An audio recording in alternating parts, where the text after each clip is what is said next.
Sa nakaraang episode, pinuntahan natin ang lugar ng Pantabangan na kung saan dito makikita ang isa sa pinakamalaki at pinakamatandang dam sa Pilipinas, ang Pantabangan Dam.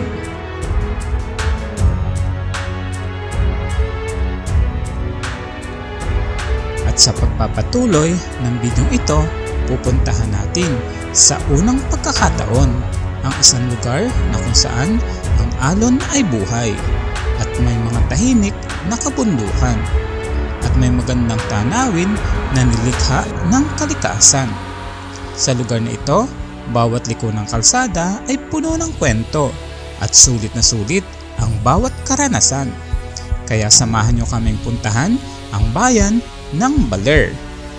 Pupuntahan din natin ang isa sa pinakagusto kong makita, ang napakagandang baybayin ng Tipakulao, Aurora. Naging sikat na ito sa mga turista at motorista dahil sa napakaganda nitong karagatan na matatanaw mula sa kalsadang inyong madadaanan. Kaya tara, umpisahan natin ang video.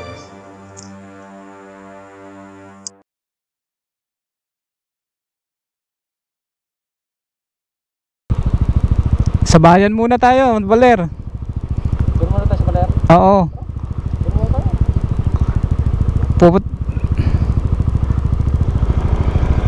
At least napasok naman natin na. Let's go.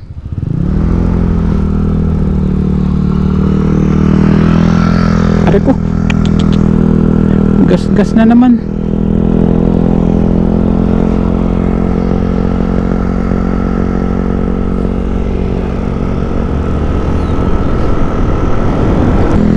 So ayan mga kabike gang, galing tayo sa Pantabangan Dam at dadiretso tayo ng Baler. First time natin dito sa Pantabangan Dam, first time din natin na pupuntahan itong Baler. At dito na tayo magruruta from Pantabangan, dadiretsohin na natin, which is may isang daan din dun sa Bungabon, Nueva Ecija, pero para hindi na tayo bumalik ng Rizal, diretso na tayo dito papunta ng Baler. Ayan na, bangkingan na. Ganda ng daan dito, sarap mag-banking. Ang kalsada mula Pantabangan hanggang Baler ay isang magandang ruta na umaabot ng humigit kumulang 60 km paikot-ikot sa mga kabundukan ng Sierra Madre sa lalawigan ng Aurora. Ang kaakit-akit na paglalakbay na ito ay nag-aalok ng mga nakamamanghang tanawin ng malalagong kagubatan, mga burol at malalawak na kabukiran. Habang nasa daan, maaari kang huminto sa mga magagandang lugar. Ang ruta ay perpekto para sa mga nag-i-enjoy na mga turista at motorista. Ang Pantabangan papuntang Baler ay hinding-hindi malilimutang karanasan. I-enjoy lang ang biyahe at tingnan ang mga nakamamanghang tanawin. So, ito ang Pantabangan town proper. Maliit lang yata siya, no? Parang kunti pa rin lang yung mga ano dito, pero may 7-Eleven dito. Big Fuel, Takuko o Itir. Sir Dax, may Takuko dito, oh, kamag-anak mo. Luerrier, Weltec. Slow down. Ayun, ang ganda ng bundok. Ito yung mga bundok na yun. So itong ruta natin na to may mga akyatin din tulad nito. Mga akyatin to.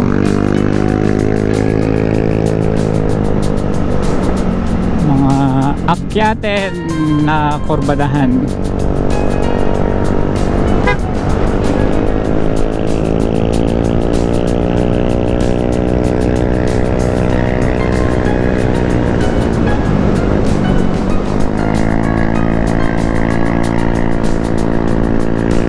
Maganda siya, makahoy kasi Kaya yung rutang to hindi naman ikaw mabibilad sa init kahit tanghaling tapat ka pumunta dito, kasi maraming kahoy sa tagiliran ng kalsada. Tanaw pa rin natin dito yung Pantabangan Dam dito sa kaliwang bahagi natin. Nakikita natin ang Pantabangan. Malapit na tayo mga kabaigang sa mafaging portion ng bundok na to. At dito pa lang syempre makikita nyo na, oh wow, pero makikita nyo naman ang galawan ng mga dahon kung gaano kalakas ang hangin sa portion na to. Oh hoy, banking pa. Ayan oh, bangkingan tapos ulap, bundok ang harapan. Woohoo! Iyon, sarap. Ayun oh, ganda. Pero grabing hangin guys talaga. Ang ganda sa baba. Sarap nga dito magbike oh. Wow, malalim, malalim. Kita nyo naman yung mga siklista at nagpapahinga.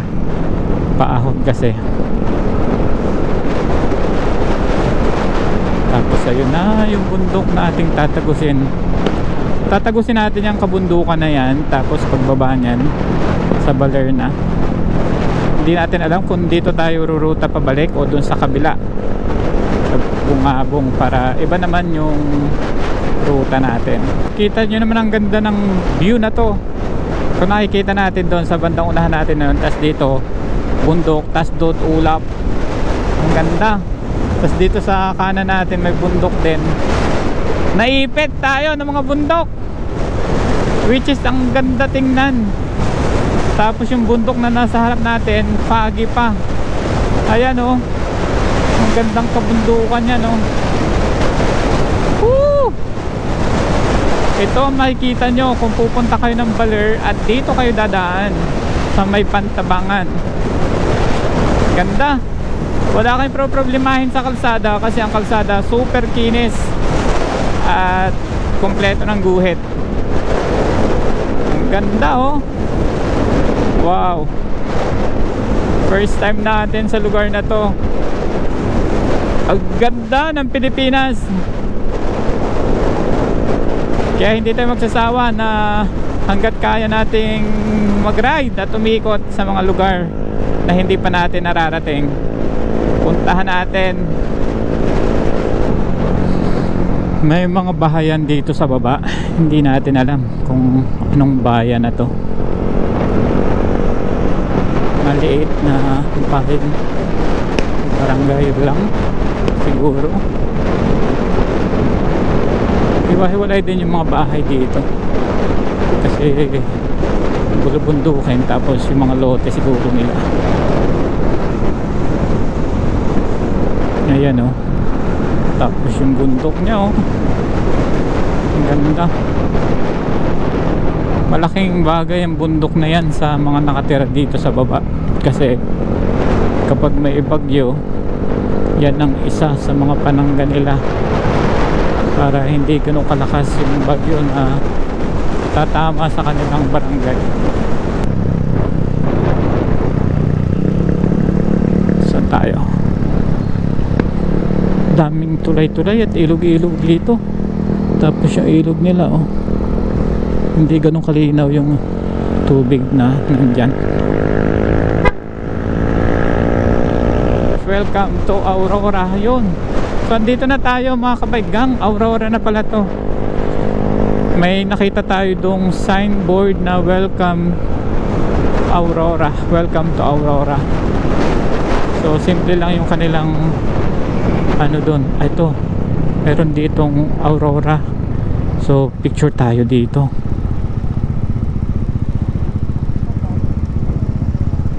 Kanliya Dayo Dam. Oh, may dam po dun oh. Kanili Dayo. Tara, Aurora oh. Hindi kaya motor na. Tara, Aurora. Ay, ito, one way na yan. Pa-picture tayo dun. Nag-stop over lang tayo dito para magpicture dito sa aurora na to. Parang umulan nga oh, basa. Ang Maria Aurora ay isang kaakit-akit na munisipalidad ng lalawigan ng Aurora.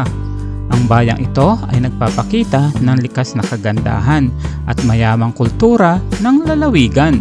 Ipinagmamalaki ng Maria Aurora ang mga magagandang tanawin, kabilang ang mga burol ng kabundukan at ilog, at mapayapa at maganda nitong kapaligiran.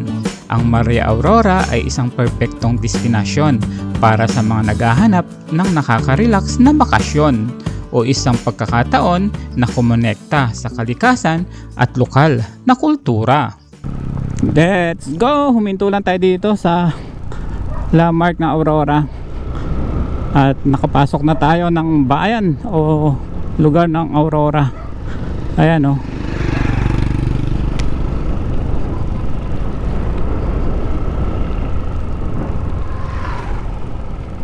Kita nyo yan o, Maria Aurora. Ano to, dam? Eh, mas maganda naman pala ang picture sana dito oh. Mas maganda picture dito.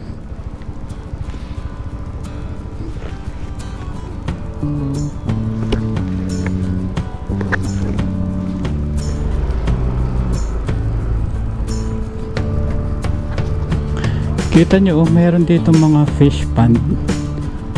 Ayan oh.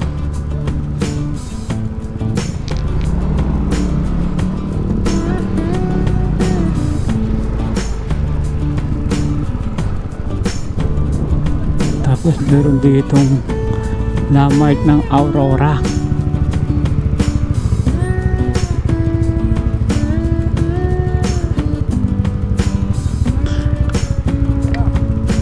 Rick, pa-picture nga dyan. So Maria Aurora, we love Maria Aurora. So tatagusin natin yung bundok na yan. Tapos ito yung dam. Kaya let's go mga kabaigang. Kasi may I love Aurora. Ang ganda rin sana paliparan to ng drone. Kaya lang mahangin. Saka maraming ibon. Kanina lalaki na uwak nung nasa Pantabangan Dam tayo. So ito siguro yung Kanili Dam. Ayan o. May mga fish pond. May mga fish pond pa. Tapos sa kabila o. Ganyang kalalim. So ibig sabihin malalim pa to. Itong tubig na to. Ganda. We love Aurora.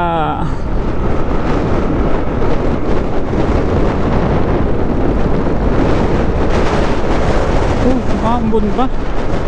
Bakit lumabo yung ating helmet? Yan pa oh. Ganda. Oh, ho, hoy. Nice one, nice one, nice one.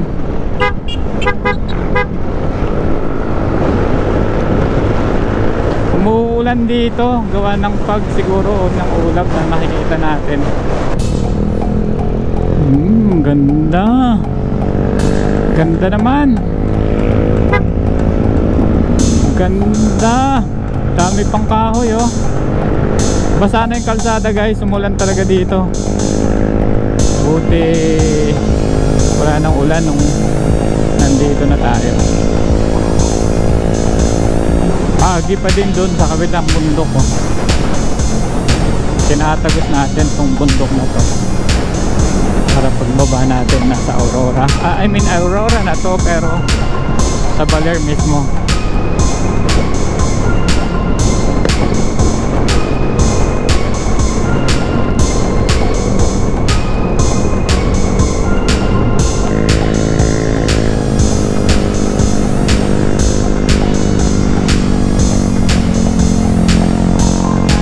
Pataas ng pataas. Taas.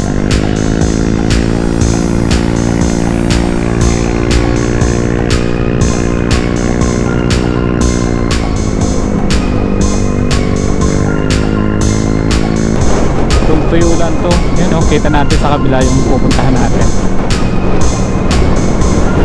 Ang gandang bangkingan nito kung tuyo. Kasi hindi mawawala yung possible, anong tawag nito, hindi mawawala na possible na maging madulas yan kasi basa nga.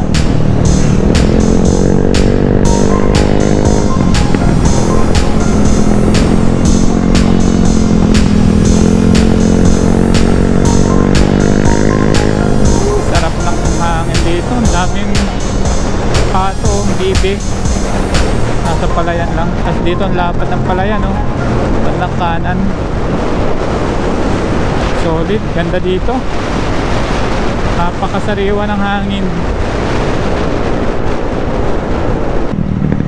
Kasi nakikita na natin sa mga landmark. Saka kung nakikita nyo, yun nasa may tower, sa may burol ng bundok, may mababasa kayo dyan na Maria Aurora. Malaki. Ayun, oh. Sa kanan, saka sa kaliwa. Tapos bulubundukin dyan, palayan dito, saka palayan dito. Ang ganda. Tapos kita dito yung bulubundukin.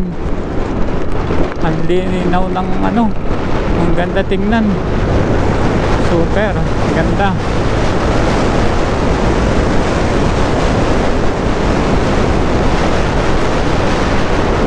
Lamig sa mata. Nakakatuwan tingnan na lang ng tingnan yung mga magagandang tanawin na meron ang Pilipinas. Galing, oh. Tapos kita mo yung ulap na sumasayad sa mga kabundukan. Baler proper. Yun palang Baler proper. Dito sa kaliwa may signboard pa lang nakalagay doon. So this is going to Baler proper. Siguro yung nakikita natin dyan na walang kabundukan, dagat na yan. Ang lapad ng palayan, oh. Grabe. Siguro ang init dito pag tag-init. Tingnan kung gaano kalapad yung palayan na yan, oh.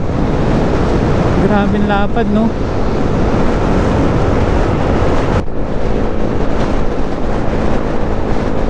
Linaw din ang tubig sa baba. Daming puno ng nyog.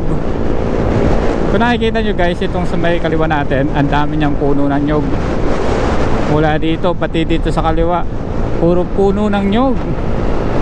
Ang dami. Grabe, ang ganda. Tapos makikita natin dito sa harapan natin, meron diyang bundok na puno na ulap. May kalsada pa dun, no? O dike yata yun, ng dike ng ilog. Daming crossing na maliliit. Baler Municipal Hall left side, Museo de Baler Provincial Capital. So left side tayo. Malapit. Eto na yata yun, municipal. Ito na yung park nila, oh. Baler. So eto na yun. This is it. So ito na yung lagi ko nakikita ang Baler. Eto na nga yun.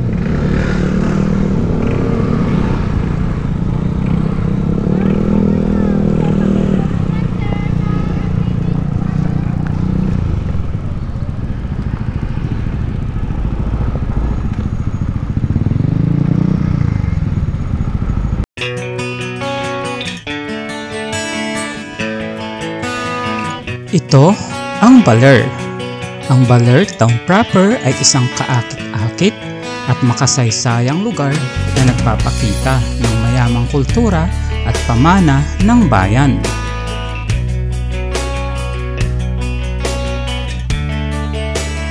Ang gitnang plaza ng bayan ay napapalibutan ng mga iconic landmark tulad ng Baler Church, Museo de Baler at Doña Aurora Aragon Quezon Memorial Park.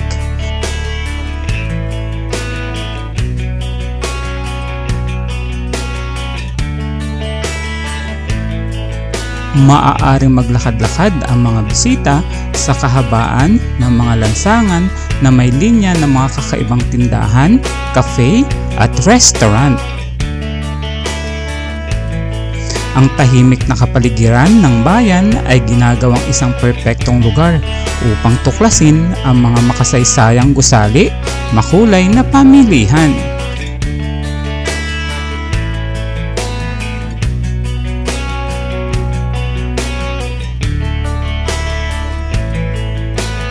Ang bayan ng Baler ay nag-aalok na isang sulyap sa nakaraan at kasalukuyang bayan na ginagawa itong destinasyon na dapat puntahan.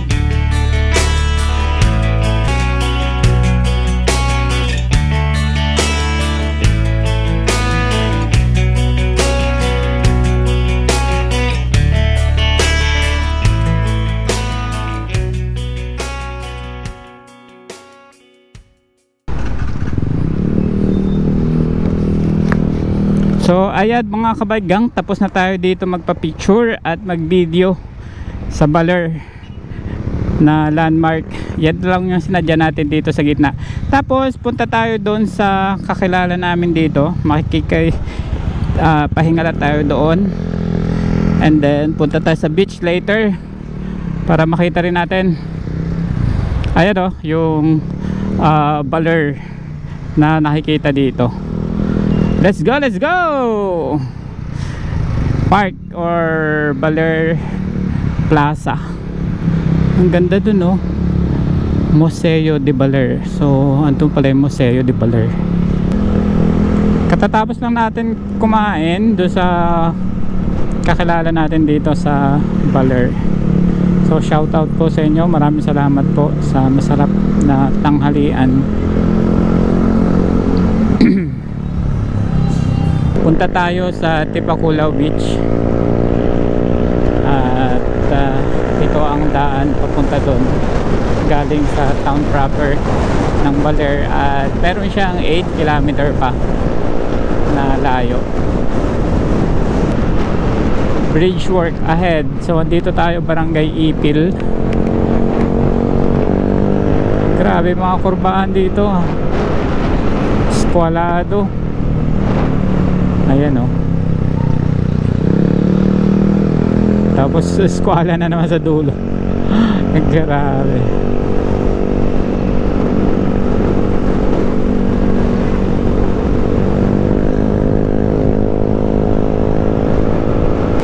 Ayan na, dagat na. Oo, see? Oo, malalaki alon, no?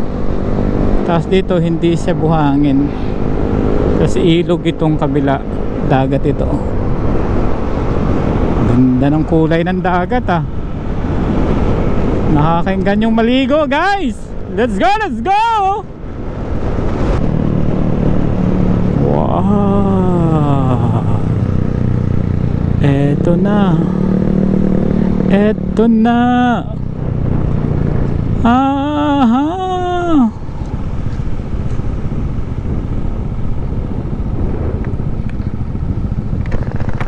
ganda na. Dito na lang tayo. Ay, ito yun. Dito lang tayo.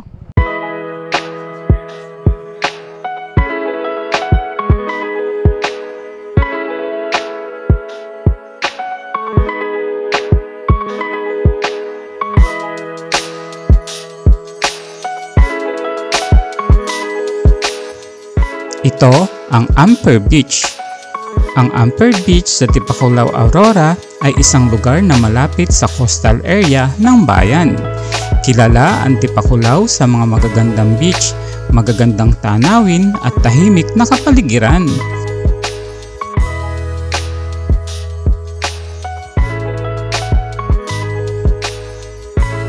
Nagtatampok ang baybayin ng bayan ng malinis na puting buhangin, malinaw na kristal na tubig at magagandang rock formation.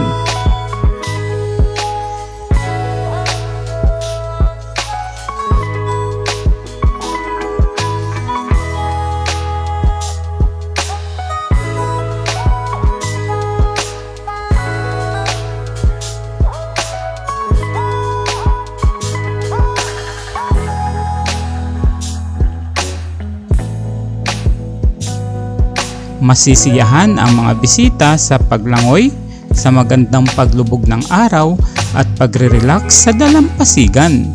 Nag-aalok ang mga beach ng Tipakulao ng perpektong lugar para sa mga naghahanap ng nakaka-relax na bakasyon.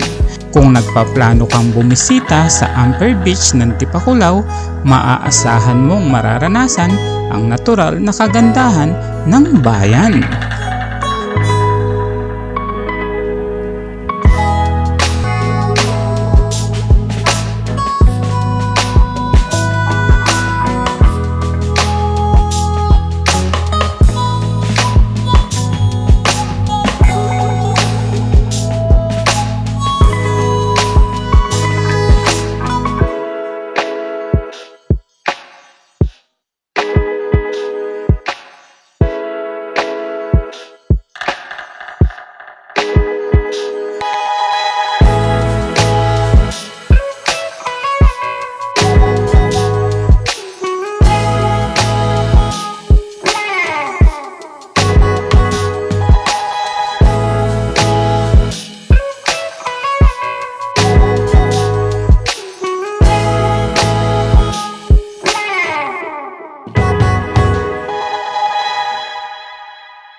guys, hanggang dito lang muna tayo at hahaponin tayo po. Medyo malayo pa.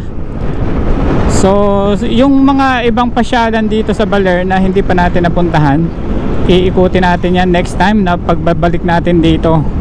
Maganda yung hindi natin napupunta lahat o hindi natin nakikita lahat, para sa mga susunod na punta natin dito may mga purpose pa din na mapuntahan natin. Time check natin is 2:30. So napakaganda nitong beach na to. Kaya kung nakarating kayo mga kabike gang sa dulo ng video ito, maraming salamat sa inyong pag-follow at sa inyong suporta sa munting channel ko. Huwag niyo po kalimutan na kung nagustuhan niyo po ang video ko ay niyo pong i-subscribe, like and share, and hit the tiny bell para updated pa kayo sa mga susunod kong video. Maraming salamat mga kabike gang, hanggang sa muli. Be safe! Woohoo! Let's go!